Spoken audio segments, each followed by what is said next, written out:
मैं बनना चाहूँ जैसा पर शायद सपनों में, मैं उड़ना चाहूँ जैसा पर शायद सपनों में।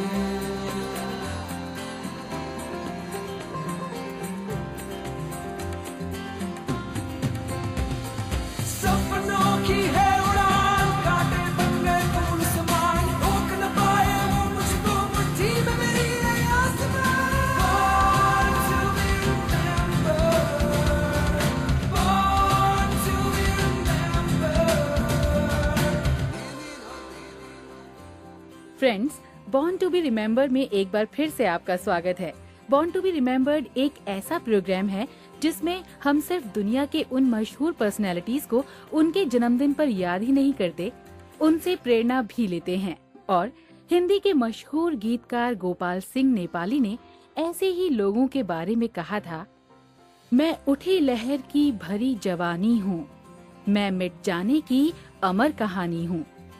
आज का हमारा एपिसोड कुछ ऐसे ही लोगों की अमर कहानी आपके सामने लेकर आया है। लेकिन आज जिस घटना से हम आपको रूबरू करवाने जा रहे हैं वो कई मायनों में बहुत ही खास है। ये आजादी के परवानों की कहानी है जो आज से 83 साल पहले बंगाल के एक छोटे से शहर चिटगोंग में हुई एक ऐसी घटना जिसे हम चिटगोंग आर्मर रेड के नाम से जानते हैं। हमारी आजादी के इतिहास के ये वो दस्तावेज हैं जिन्होंने हमें ये सिखाया कि मुट्ठी भर लोग कैसे किसी हुकूमत की जड़ें हिलाकर रख सकते हैं। इन मुट्ठी भर लोगों में वो लोग थे जिनकी जिंदगी अभी पूरी तरह से शुरू भी नहीं हुई और उन्होंने देश को आजाद करने के लिए सर पर कफन बांध लिया। जो गुलाम देश में पैदा तो हुए लेकिन गुलाम देश में मरना उन्हें बिल्कुल भी गवारा नहीं था। ऐसे ही कुछ नौजवानों की कहानी हम आपको आज सुनाने जा रहे हैं जिन्होंने आज ही के दिन यानी 18 अप्रैल 1930 को बंगाल के चिटगोंग जैसे छोटे से शहर को दुनिया के नक्शे पर लाकर रख दिया, जहां गुरु और शिष्य से रिश्ता सिर्फ साक्षर करने का नहीं था बल्कि उन्हें जिंदगी जीने का नया सबक सिखाना और नई दिशा देना था। ऐसे ही एक गुरु थे सूर्य सेन, जिन्हें लोग प्यार से मास्टर दा कहते थे। कहने के लिए तो सूर्य सेन एक स्कूल के मास्टर ही थे, लेकिन उन्होंने अपने छात्रों को सिर्फ किताबी ज्ञान ही नहीं दिया बल्कि एक सोच और एक दिशा दी और उसमें आजादी की लौ जलाई। उन्होंने कुछ युवा छात्रों को जैसे गणेश घोष, लोकनाथ बाल, निर्मल सात, अंबिका चक्रवर्ती, नरेश रॉय, शशांक दत्ता, आर्धेंदु दस्तीदार, हरि गोपाल बाल, तारकेश्वर दस्तीदार, जीवन घोषाल, आनंद गुप्ता, प्रतिलिता वच्छेदार, कल्पना दत्ता और 14 साल के सुबोध रॉय जैसे 65 युवा छात्र थे। मास्टर दा ने इन सब का एक समूह बनाया या यूं कहें कि सेना बनाई, जिसे नाम दिया गया इंडियन रिपब्लिकन आर्मी, जिसका मकसद था गहरी नींद में सोई अंग्रेजी हुकूमत को नींद से जगाना। इसके लिए उन्होंने तारीख चुनी 18 अप्रैल और दिन शुक्रवार। 18 अप्रैल 1930 को सूरज हर दिन की तरह उगा, लेकिन सूर्य सेन यानी मास्टर दा और उनके इंडियन रिपब्लिकन आर्मी के लिए ये दिन ऐतिहासिक होने वाला था। वो करो या मरो का जज्बा मन में लिए तैयार थे अंग्रेजों पर हमला बोलने के लिए। सूर्य सेन ने इस दिन के लिए जो योजना बनाई थी उसके अनुसार पुलिस के हथियारों को आर्मरी से लूटना था, जिसका जिम्मा गणेश घोष को दिया गया। वहीं अंग्रेजों के बाकी शास्त्रागारों को लूटने का काम दिया गया लोकनाथ बाल को। इसके अलावा 16 युवा क्रांतिकारियों को जिम्मा दिया गया यूरोपियन क्लब पर कब्जा करने का। यूरोपियन क्लब एक ऐसी जगह थी जहां अंग्रेजों के सभी बड़े आला अफसर अपनी शाम बिताने आते थे। इन सब के अलावा एक जो सबसे अहम काम था, अंग्रेज अफसर कलकत्ता से मदद न मांग ले, इसलिए इस पूरे मूवमेंट के दौरान चिटगोंग के अंग्रेजी हुकूमत का बाकी दुनिया से संपर्क खत्म करना, जिसके लिए उन्होंने चिटगोंग की टेलीफोन, टेलीग्राम, यहाँ तक कि रेलवे लाइन को भी काट दिया। और इंडियन रिपब्लिकन आर्मरी के नौजवान सिपाहियों ने पुलिस आर्मरी पर हिंदुस्तान का झंडा फहराया। देश मेरे मेरी जान है तू, देश मेरे मेरी शान है तू। और साथ ही अपने सेनापति मास्टर दा को आर्मी सैल्यूट भी दिया। इस घटना के बाद बौखलाई अंग्रेजी हुकूमत इन्हें न ढूंढ पाए, इसके लिए सुबह होने से पहले इंडियन रिपब्लिकन आर्मी के सभी लोग चिटगांव के आसपास की पहाड़ियों पर चले गए। अंग्रेजों की बौखलाहट का अंदाजा इसी से लगाया जा सकता था कि 65 लोगों को पकड़ने के लिए हजारों की तादाद में सेना को बुलाया गया। 22 अप्रैल 1930 को इंडियन रिपब्लिकन आर्मी और अंग्रेजी सेना के बीच हुई लड़ाई।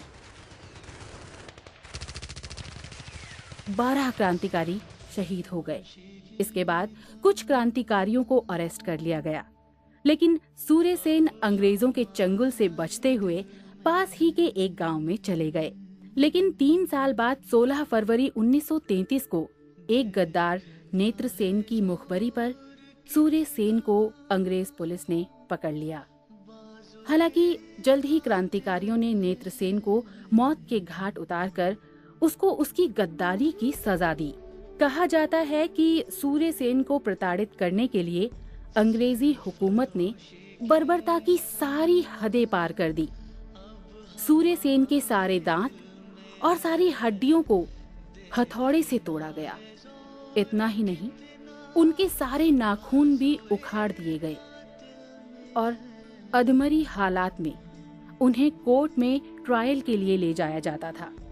लेकिन अंग्रेजों के इतने अत्याचार सहने के बाद भी सूर्यसेन की हिम्मत नहीं टूटी और उन्होंने अपना आखिरी संदेश एक चिट्ठी के जरिए अपने डेस्क साथ को भेजा, जिसमें लिखा था, मौत मेरे दरवाजे पर खड़ी है, पर वक्त आ गया है कि मैं उसे अपने एक अच्छे दोस्त की तरह गले लगा लूं।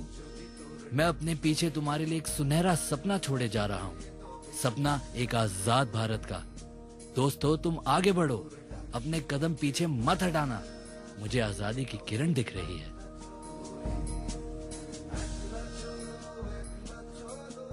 क्रूर अंग्रेजी सरकार ने 12 जनवरी 1934 को घायल और बेहोश सूर्यसेन को फांसी के तख्ते पर लटका दिया।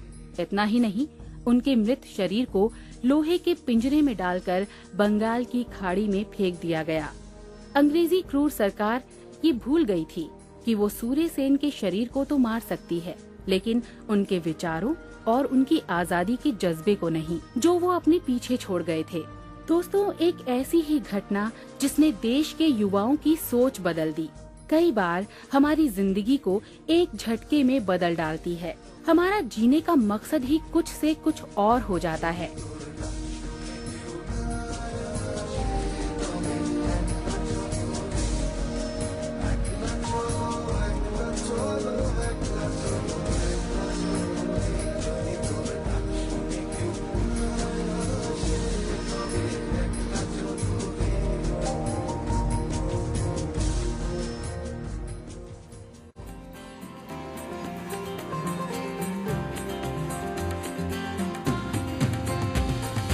Born to be remembered, born to be remembered।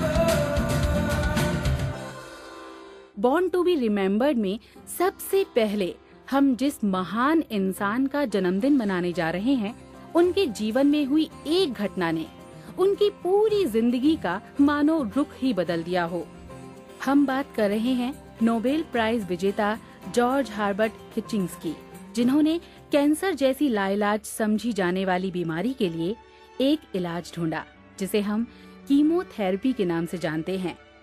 Chemotherapy के इस जनक जॉर्ज हार्बर्ट हिचिंग्स का जन्म 18 अप्रैल 1905 को वॉशिंगटन में हुआ।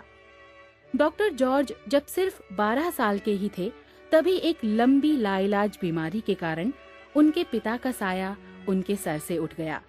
उनकी जिंदगी की ये एक ऐसी घटना थी जिसने उनकी जिंदगी का उद्देश्य ही बदल दिया, और डॉक्टर जॉर्ज ने ठाना कि अब वो किसी और को किसी लाइलाज बीमारी से मरने नहीं देंगे।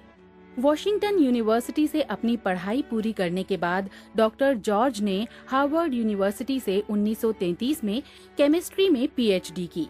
इसके बाद उन्होंने अल्फा ची सिग्मा नाम की एक कंपनी ज्वाइन की, जो कि केमिस्ट्री के एक क्षेत्र में रिसर्च का काम करती थी। अल्फा ची सिग्मा में 10 साल काम करने के बाद डॉक्टर जॉर्ज हिचिंग्स की जिंदगी ने एक नया मोड़ लिया, जहां इनके लिए एक सुनहरा मौका बनकर खड़ी थी न्यूयॉर्क की वेलकम रिसर्च लेबोरेटरीज। 1942 में वेलकम रिसर्च लेबोरेटरीज से जुड़ा रिश्ता ताउम्र चला। ये डॉक्टर जॉर्ज के लिए बिल्कुल परफेक्ट जगह थी। डॉक्टर जॉर्ज को यहाँ काम करने की पूरी आजादी थी। यहाँ बायोकेमिस्ट्री डिपार्टमेंट के हेड के तौर पर डॉक्टर जॉर्ज हिचिंग्स और उनकी टीम ने कई दवाइयों की खोज की, जिसमें कैंसर, मलेरिया और कई तरह के बैक्टीरियल इन्फेक्शंस का इलाज संभव किया। लेकिन डॉक्टर जॉर्ज के लिए शायद सबसे संतुष्टि और खुशी की बात यही थी कि बचपन में अपना देखा हुआ सपना वो सच कर रहे थे। उनके लिए पैसे और शोहरत से ज्यादा अहमियत आम इंसान की खुशी रखती थी। 1983 में डॉक्टर जॉर्ज ने ट्रायंगल कम्युनिटी फाउंडेशन की नींव रखी और जब उन्हें 1988 नोबेल प्राइज से नवाजा गया, तब उन्होंने उसकी पूरी धनराशि गरीब लोगों में मुफ्त इलाज और गरीब बच्चों की पढ़ाई में खर्च कर दी। सही मायनों में डॉक्टर जॉर्ज हिचिंग जैसे इंसान इस दुनिया में कम ही आते हैं और हमेशा के लिए अमर हो जाते हैं। Born to be remembered. Born to be remembered.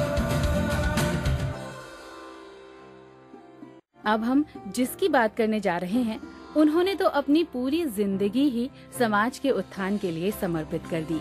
आज ही के दिन एक ऐसी महान शख्सियत ने इस दुनिया में अपनी आंखें खोली थी।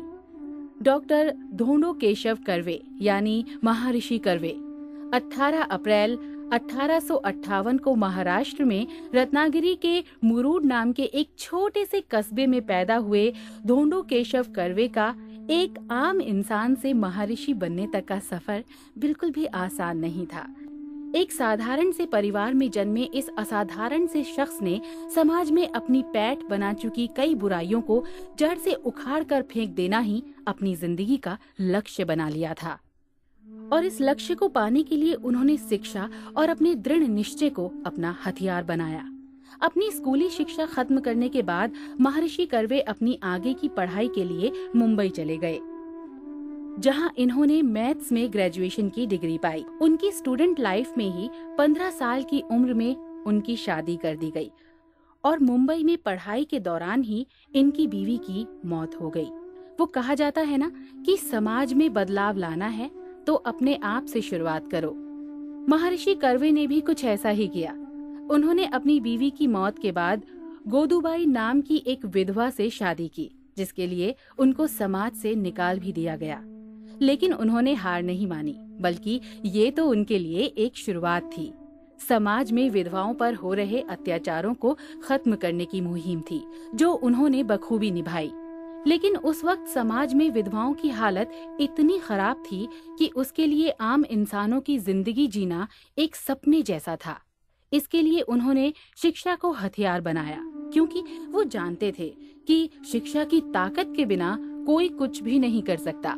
अगर विधवाओं को समाज में आगे बढ़ाना है तो उन्हें उनके पैरों पर खड़ा करना सबसे जरूरी है, जिसके लिए उन्हें शिक्षित करना होगा और दूसरी तरफ उन्हें दोबारा शादी करके अपनी जिंदगी वापस शुरू करने का मौका भी देना होगा। इसके लिए उन्होंने 1893 विठल दास ठाकरे के आसपास विधवा विवाह उत्तेजक मंडली बनाई, जिसका बाद में नाम बदलकर विधवा विवाह प्रतिबंध निवारण मंडली कर दिया गया। इसके बाद उन्होंने 1896 में पुणे के पास एक छोटे से गांव में महिलाश्रम की स्थापना भी की, जिसमें विधवाओं को रहने के लिए इंतजाम के साथ साथ उनको पढ़ने के लिए विद्यालय मिला। यहाँ सबसे पहले एडमिशन लेने वाली महिला थी 20 साल की पार्वती बाई अठावले, जो कि महर्षि कर्वे की रिश्तेदार थीं। महर्षि कर्वे को समाज में विधवाओं के जीवन में नई रोशनी और उम्मीद लाने का श्रेय जाता है। साथ ही उन्हें इस बात का भी श्रेय जाता है कि उन्होंने हिंदुस्तान की पहली यूनिवर्सिटी बनाई, जो कि सिर्फ महिलाओं के लिए थी। 1916 में अपने जापान दौरे में वो जापान वुमेन यूनिवर्सिटी से इतने प्रभावित हुए कि उन्होंने ऐसी ही एक यूनिवर्सिटी भारत में बनाने का निश्चय किया। वापस हिंदुस्तान आकर उन्होंने primary school teacher training college की नींव रखी, जिसका नाम रखा गया कन्याशाला। 1920 में मुंबई के जाने माने इंडस्ट्रियलिस्ट विट्ठल दास ठाकरे ने महर्षि कर्वे को उनके विश्वविद्यालय के लिए लगभग 15 लाख रुपए डोनेट किए और कन्याशाला का नाम बदलकर विट्ठल दास जी की पत्नी के नाम पर रख दिया गया, Shrimati Nathibai Damodar Thackersey Indian women university. और आखिरकार महर्षि कर्वे का सपना सच हुआ। समाज सुधार के इस सिपाही को 1958 में भारत के हाईएस्ट सिविलियन अवार्ड यानी भारत रत्न से भी सम्मानित किया गया। इसी साल महर्षि कर्वे ने अपनी जिंदगी के 100 साल पूरे किए। हिंदुस्तान की एक पूरी सदी के गवाह, जिसने अपने 100 सालों से भी ज्यादा की जिंदगी सिर्फ समाज और उसकी भलाई के लिए बिता दी। ऐसे ही होते हैं वो लोग जो सिर्फ मरने के लिए पैदा नहीं होते, बल्कि मरने के बाद भी जिंदा रहने की कुव्वत रखते हैं लोगों के दिलो दिमाग पर। और ऐसे ही थे हमारे महर्षि कर्वे।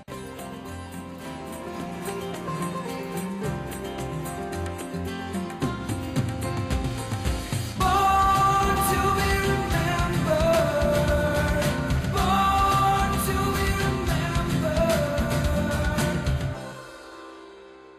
अब बॉर्न टू बी रिमेम्बर्ड में हम जिनकी बात करने वाले हैं, मुझे लगता है कि सबसे पहले आपको मैं कुछ सुनाना चाहूंगी।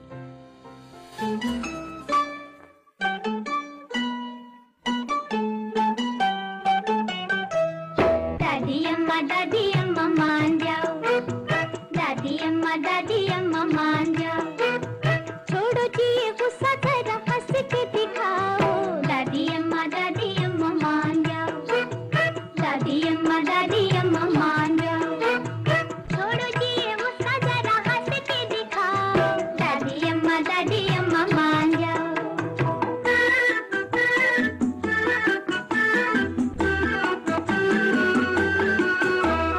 छोटी छोटी बातों पे न बिगड़ा करो, छोटी छोटी बातों पे न बिगड़ा करो। गुस्सा हो तो ठंडा पानी पी लिया करो, खाने पीने अपना कलेजा ना जलाओ। दादी अम्मा मान जाओ, दादी अम्मा मान जाओ, छोड़ो जी ये गुस्सा जरा हंस के दिखाओ। दादी अम्मा मान जाओ।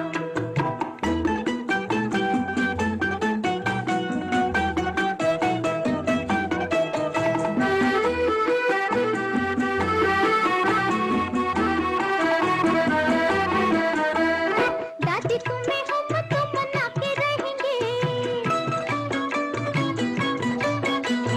दादी तुम्हें हम तो मना के रहेंगे, खाना अपने हाथों से खिला के रहेंगे, चाहे हमें मारो चाहे हमें धमकाओ। दादी अम्मा मान जाओ, दादी अम्मा मान जाओ।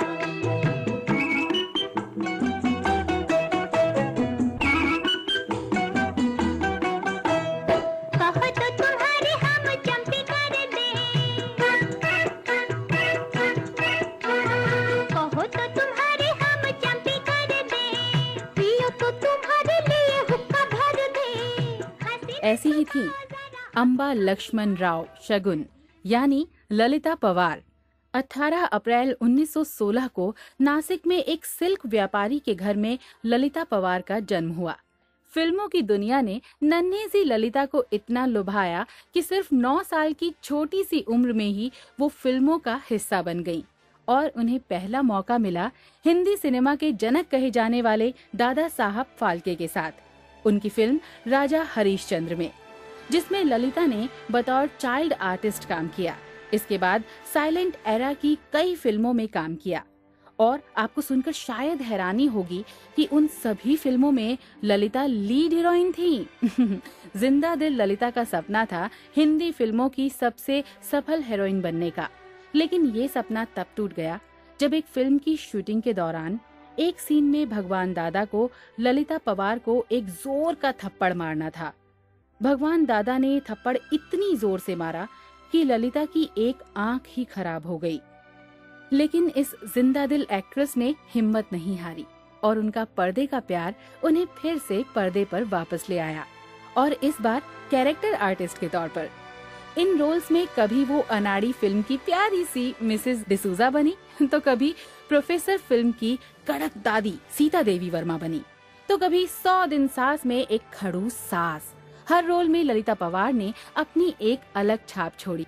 रामानंद सागर की रामायण की मंथरा को कोई भी नहीं भूल सकता, जिसने अपने चालाक दिमाग से पूरे अयोध्या की सत्ता ही बदल दी। 100 साल के हिंदी फिल्मी इतिहास की इस सबसे सफल वैम्प को हमारा सलाम।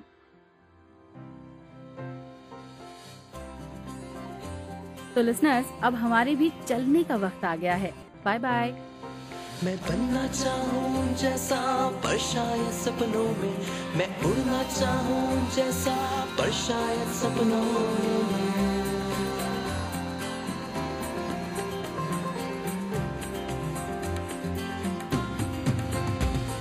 सपनों की है उड़ान, कांटे बन गए फूल समान, रोक न पाए वो मुझको मुट्ठी में मेरी है आसमां।